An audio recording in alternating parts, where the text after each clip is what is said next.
بسم اللہ الرحمن الرحیم۔ السلام علیکم۔ آرٹیکل نمبر 23 قانون شہادت 1984۔ الفاظ یا افعال جو سازش کرنے والا ارادہ مشترک کے بارے میں کہے یا کرے۔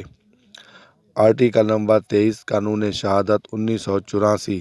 جب اس امر کے باور کرنے کی معقول وجہ ہو کہ دو یا زیادہ اشخاص نے کسی جرم یا کسی فعل بے جا قابل چارہ جوئی کے ارتکاب کے لیے باہم سازش کی ہے تو اس وقت کے بعد جب کہ مذکورہ ارادہ ان اشخاص میں سے کسی شخص نے پہل کیا ہو، ان میں سے کسی ایک نے مشترکہ ارادے کے بارے میں جو کوئی بات کہی ہو، جو کوئی فعل کیا ہو یا جو کوئی چیز لکھی ہو، وہ ہر اس شخص کے خلاف جس کا اس سازش میں شریک ہونا باور کیا جاتا ہو، وجود سازش کے ثبوت کی غرض سے، نیز یہ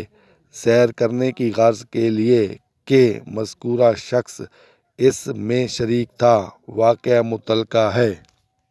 سازش کے معنی خفیہ تدبیر یا کارروائی، کسی برے یا ناجائز مقصد کے لیے افراد میں تعاون و اتحاد۔ چارہ جوئی کرنا کے معنی کارروائی کرنا، دعویٰ یا استغاثہ کرنا، ضرر یا تکلیف سے بچاؤ کی تدبیر۔ باور کے معنی یقین، بھروسہ، اعتماد، قابل اعتماد۔ قابل کے معنی سزاوار، اہل، لائق، مستحق۔ فعل کے معنی کام، عمل، بے جا حرکت۔ غرض کے معنی مطلب، مقصد، حاجت، خواہش۔ ہرجہ کے معنی جرمانہ ادا کرنا، نقصان، خسارہ۔ وجود کے معنی کسی چیز کا موجود ہونا۔ متعلقہ کے معنی وابستہ، تعلق رکھنے والا۔ مذکورہ کے معنی جس کا ذکر کیا گیا ہو۔